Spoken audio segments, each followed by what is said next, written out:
Sunday at 9, Chimera. It's hard enough telling their mum. Kellogg's Frosties, just for kids? But what will my kids say when they find out their dad's been having an affair with their Frosties? I don't have a problem. Okay, I enjoy the occasional bone in private. What's wrong with that? Those delicious crispy flakes and a splash of cold milk. What more could an adult want for breakfast? My wife's helped me through the midnight cravings, the guilt, everything. But even she draws the line at the tiger costume. Kellogg's Frosties have the taste adults have grown to love. They're great! After you eat, teeth are vulnerable to acid attack. Help fight back with Mentadent bicarbonate of soda toothpaste. Try it. Your teeth will feel brilliant. A lot of things are going to worry you in the next 3 years.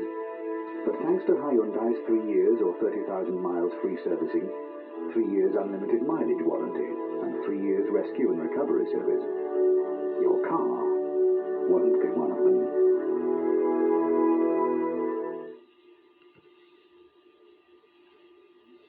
Tuesday, D.I. Johnson has no qualms about crossing criminals. Mr. Connor, D.I. Johnson, something else. How will she cope with a new detective sergeant?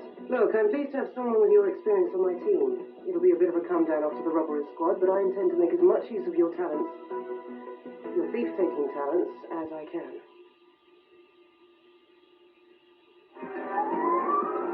Police on the trail of a drunken driver. What's the video?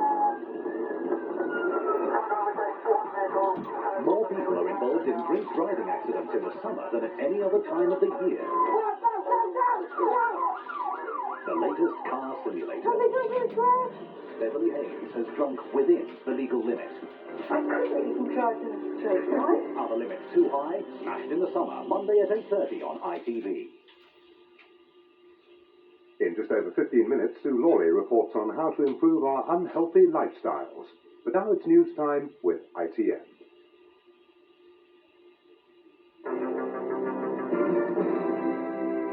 Good evening, this is the news from ITN. Tonight's headlines. Armed ambush, 2 senior loyalists are shot dead. The United States gets the go-ahead to invade Haiti. And Grand Prix, how a driver stepped unscathed from this inferno.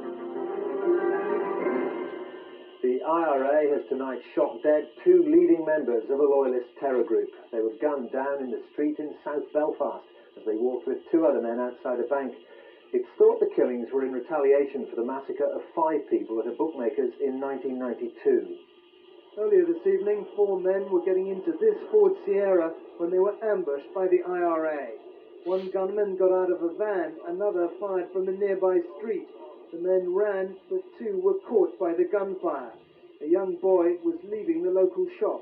I walked over to the guy that was down the ground, and he had like shots up his leg and shots up his arm. And I thought he would be okay because he would only sustain those injuries to his arm and his leg. But he was unconscious, and people came over. They were screaming. Like the screaming only started after the shooting. The gunmen escaped in a red Sierra and were chased by a passing police car. They stopped a few streets away and ran. The police are still searching the area. The 2 men killed were Raymond Elder and Joe Brady, both leading loyalist terrorists. Elder was questioned over the murder of 5 Catholics at a betting shop in 1992. The shop's only a few hundred yards away from today's shootings. There's been increasing speculation this week that the IRA may be close to calling a ceasefire for September of around 3 months.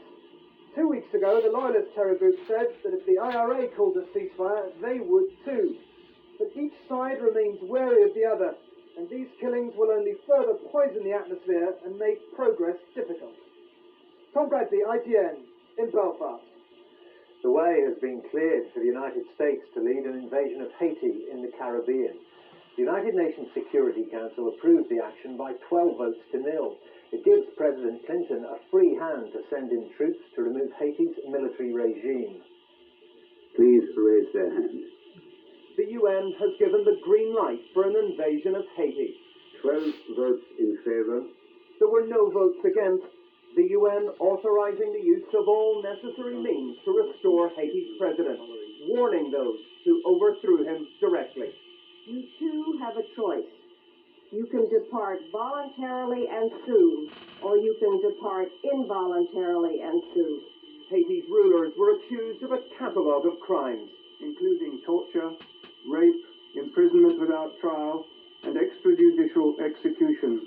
No deadline was set for General Cedras and his colleagues to leave. But this weekend on a nearby island, U.S. troops have been training intensively for an invasion. If it's ordered, thousands are ready, the bulk of them on 14 U.S. ships that surround Haiti. President Clinton now has the authority to set the date for an invasion. The two presidents before him intervened in the region, Reagan in Grenada, Bush in Panama. Mr. Clinton has the means, he has the cause, and tonight he has the UN's backing. The ball is in his court. Bill Neely, ITN, Washington. Here, the newspaper war heated up tonight when the Independent cut its cover price by 20 pence. The paper goes on sale at 30p from tomorrow. It means the paper will be the same price as the Daily Telegraph. The Times remains at 20 pence. The Independent says the cut is because of what it calls competitiveness in the newspaper market. The first British troops to take part in the international relief effort in Rwanda are tonight making their final preparations. They'll leave Britain tomorrow morning. United States troops in Rwanda's capital Kigali have already begun organising the aid operation. It's hoped to double the flow of emergency supplies within 24 hours. Carrying out final preparations to join the UN relief effort in Rwanda, British troops at Aldershot. A party of 60 soldiers will be flying out early tomorrow. Their main task to rebuild roads and bridges, enabling refugees to leave the camps and return home. I think when you actually get there, you're going to be shocked, to say the least. I mean, it's going to be pretty morbid. You're going to be doing some jobs that you shouldn't have to deal with. But then that's a soldier's life, I suppose. The US Defense Secretary William Perry, already in Kigali, said his heart was torn by what he'd seen. He brought with him the first consignment of US troops. Disposing of the bodies in Goma, harrowing work for soldiers and aid workers. But in the middle of this horror, there is hope. A 5-year-old boy rescued from a mass grave, and with him the French legionnaire who spotted him. A sign of life amongst hundreds of dead. Lieutenant Arthur da Silva plans to adopt the boy he now calls Angelo. From a tragedy that's killed thousands, Paris may soon be the new home for the boy from Rwanda, given the hand of salvation.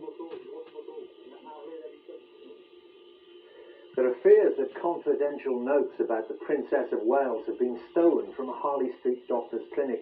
Scotland Yard is investigating the theft of a portable computer, which could contain information about her dieting and private life. It's known the princess had received treatment from a dietary therapist at the clinic where the computer files were stolen, and that confidential information based on the consultations she'd had with him was kept there.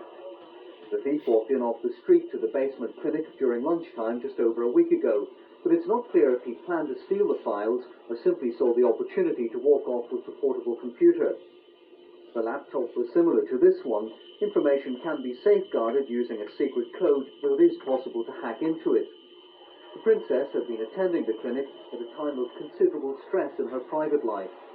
She was desperate for help from people, and she would have spilled out almost anything at that time, and so she will be wondering, what did I say? Let's hope that nobody's got these tapes. Whatever the thief's motives, it's almost certain the stolen files contain confidential information about clients who use the clinic. The agony for the princess is not knowing whether personal details about her are now in circulation. John Draper, ITN, Harley Street.